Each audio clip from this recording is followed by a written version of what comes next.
We just got done watching episode 4 of Creature Commandos, and man, was this a crazy episode. This episode focuses heavily on Weasel as well as the just a lot. There's a lot going on here. This was a very heavy episode indeed. This show is super heavy, and I just don't think any of us were really ready for how intense this episode was. We start this episode initially just kind of solidifying the relationship between Rick Flag Sr. and the princess. Their relationship is obviously something that it's kind of something that I guess you can say has blossomed in a very short time. We already know that they've been bumping uglies and doing the damn thing to do. But now time has come for him to return back to Argus, bringing Cersei in and letting Amanda Waller know what's going on. So he has to leave and say his goodbyes, and he doesn't want to, she doesn't want to, but it's something that must be done. And again, this episode just showing off how good it can really look. And, you know, I'm happy that we just kind of get straight into it and then we get into the intro. I love how we just kind of breeze through things in a certain way. But we start at Argus with Diebeard from Peacemaker, just kind of solidifying that this is like all of the stuff that's happened in Peacemaker and Suicide Squad to an extent are canon within the DCU, which I think is awesome. It's really cool to see that kind of be the case. And we also see that Weasel has a lawyer. I don't even know how the lawyer would even think that he's innocent and all the stuff that's happened. Like there's a lot that was going on there. So I'm not sure where they were able to actually get a lot of that stuff going.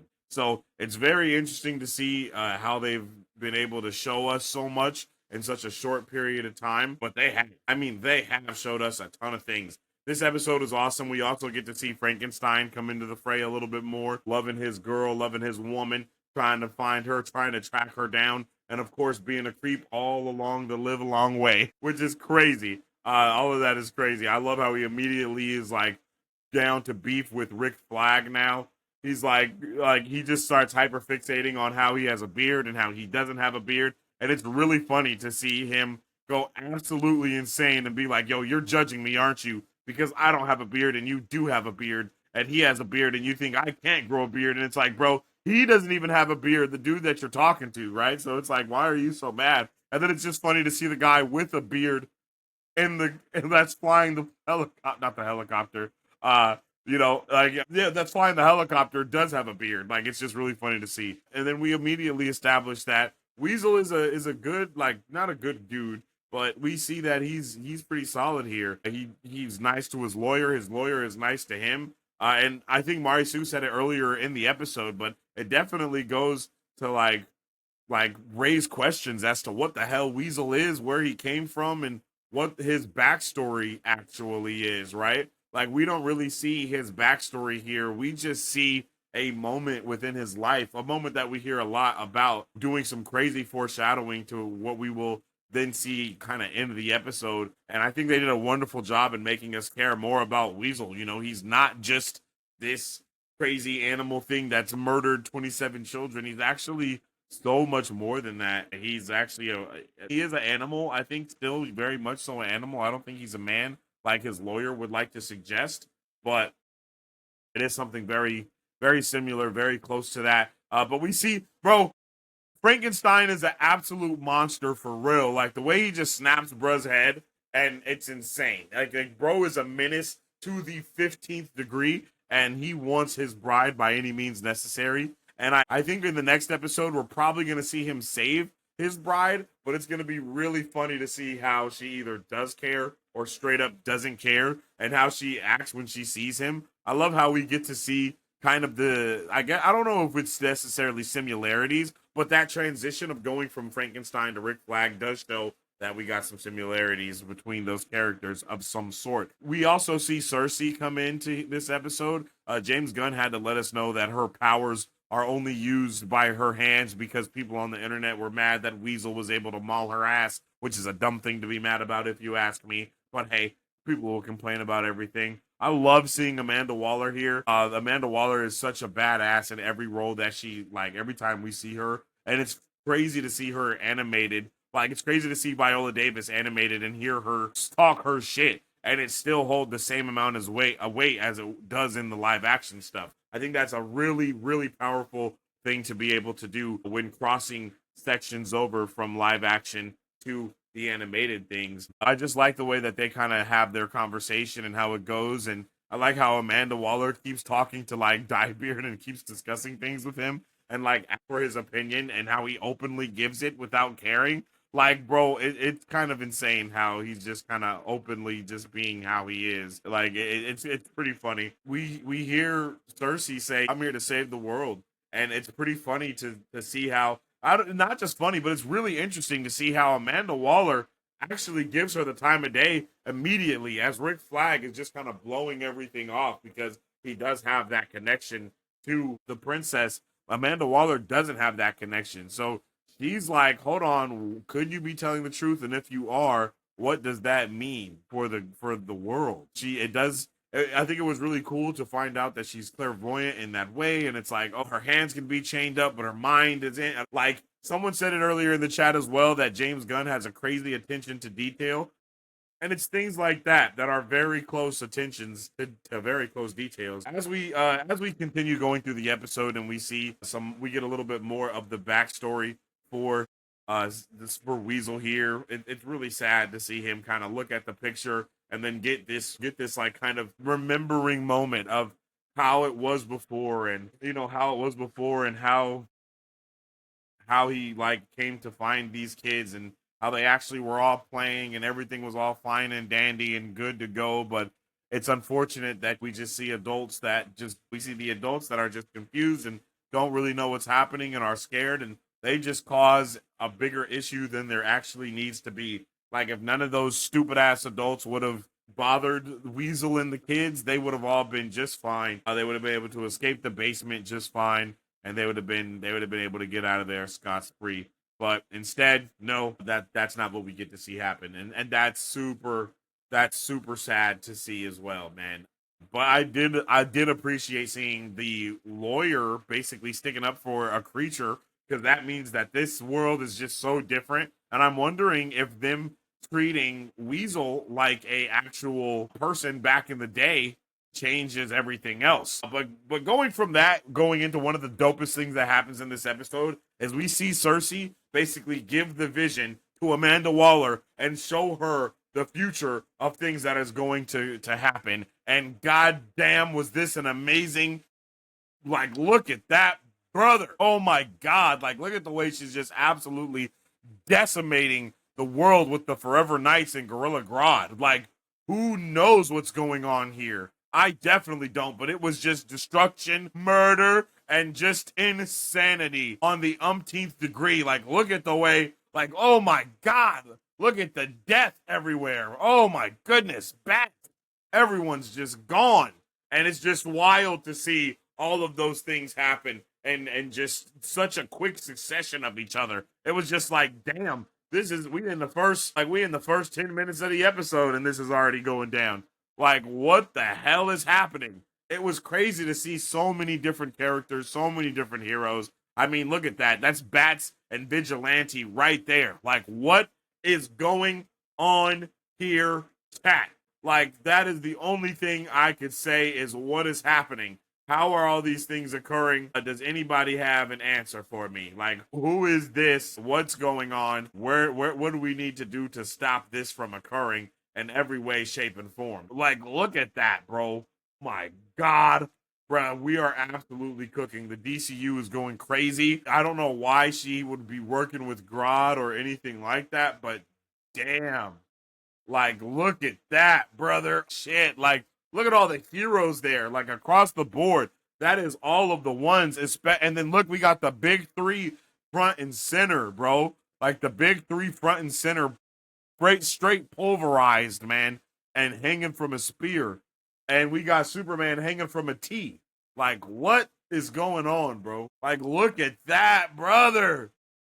Who is this over here in the background? Who is this over here in the background? We got Supergirl. Bro, what? Look at that. That is wild, bro. Is that supposed to be Robin? I think that was supposed to be Robin. Yeah. Vigilante, Bats, like, bro. Insanity. Look at that. Starfire, Supes, Like, brother, yo, like, honestly insane. And Amanda Waller is shooketh to her core. And look, even Cersei is shook to her core. Like, damn, so powerful. What a way to really show some clairvoyance, right? Super different from what we actually saw Scarlet Witch do in the MCU, right? What she did was actually create a like X, like, and that's what she did. But here, this is a full-on vision, yo. And then we get the introduction of Dr. McPherson. Dr. McPherson. It's just crazy, brother. I really don't know where we're going with all of these threads for this show, but damn, it seems like we're really about to be cooking, man. And I think we are halfway through. This is the halfway point, chat. This is episode 4 out of 8 episodes. So we are about to be absolutely cooking for the rest of this.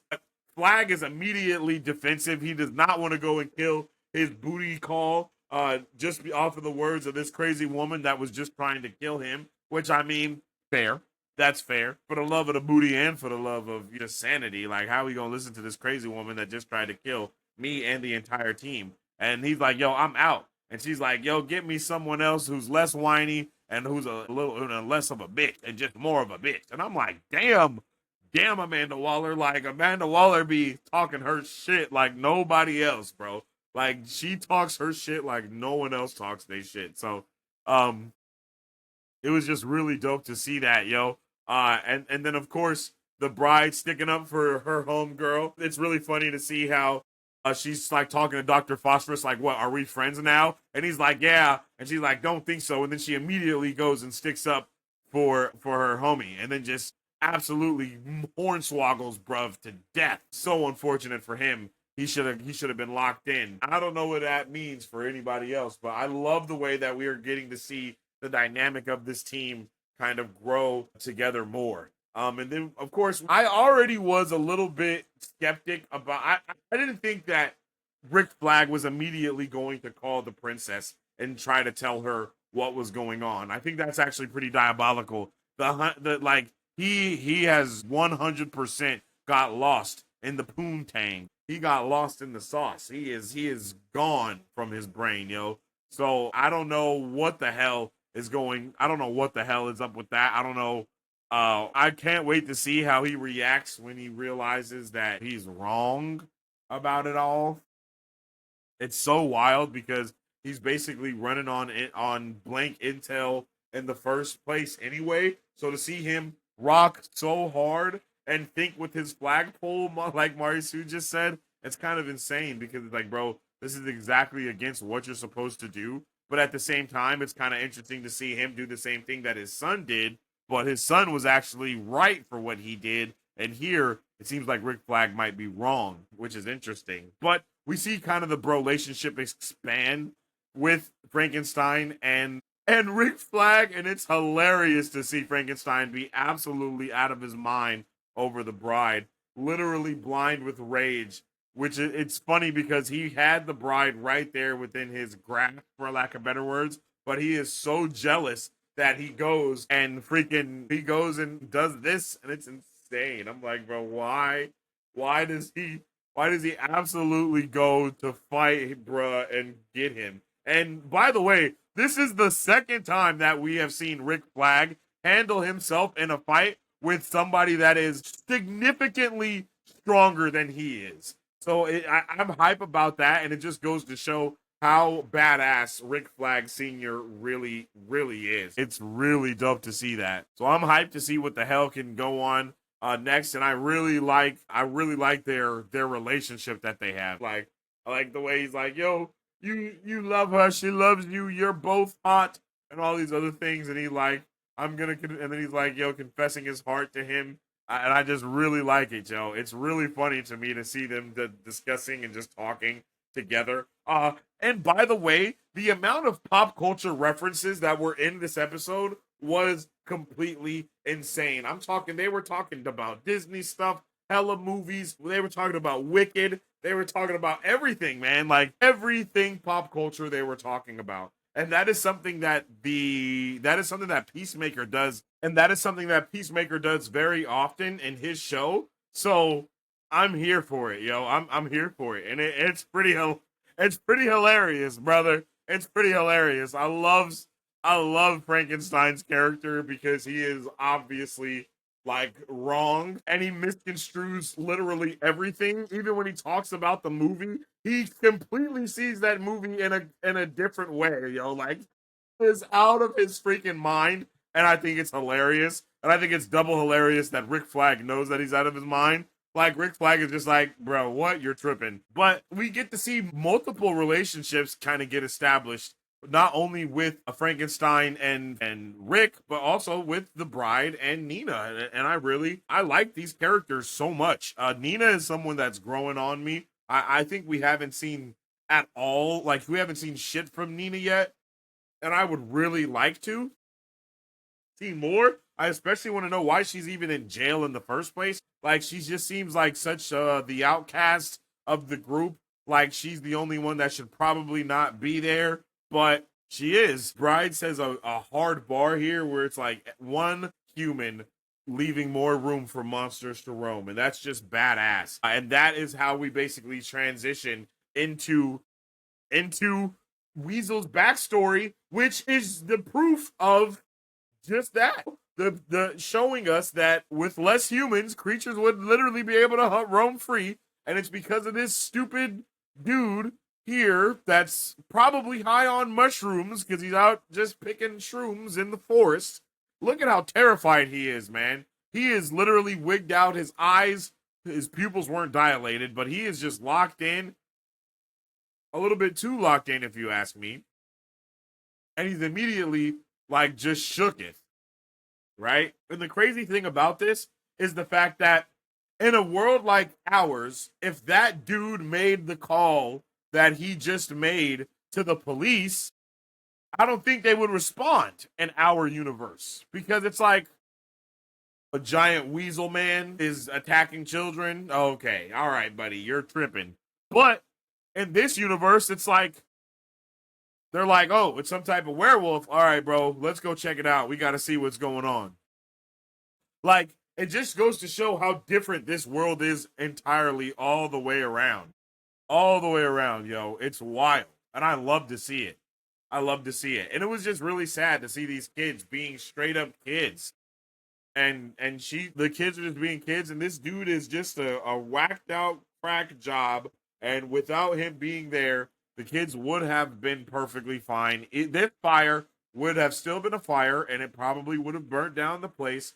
But it would not have been as significant. I mean, look at this dude as he pulls up. Like, he is ready to murder someone as soon as he comes through. And that's another thing that pissed me off is just the lack of not just humanity, but the lack of understanding of what was going on. Holy shit, is that little girl the lawyer?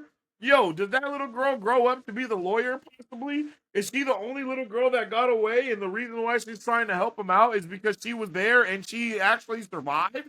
Crazy theory, but maybe. The black hair, that's really the only thing that I'm going off of, is the black hair, and that lady just, I did not understand why she thought he was innocent. Like, it just didn't make sense to me.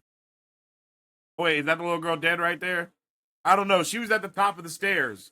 So I feel like she might have been able to get away or something. I don't know. Is that her body right there? Oof. Something that I did not sign up for was to see a child literally take their last breath in this show. I had no idea that's what we were going to be doing, James Gunn. Like, I was unfamiliar with the level of intensity that we were truly going to be reaching in this episode. But damn, it was high levels. This episode was so sad. It was just so heartbreaking. And it was just crazy to see how bad Weasel was trying to save that little girl. Literally, he did everything in his power to try and save that little girl. But stupid ass humans being the stupid ass humans that stupid ass humans be being, they see this dude with the child in his mouth running towards the exit, and they start shooting at him, not worried about if they could strike the child or not. They didn't care. They're just trying to shoot just so dumb.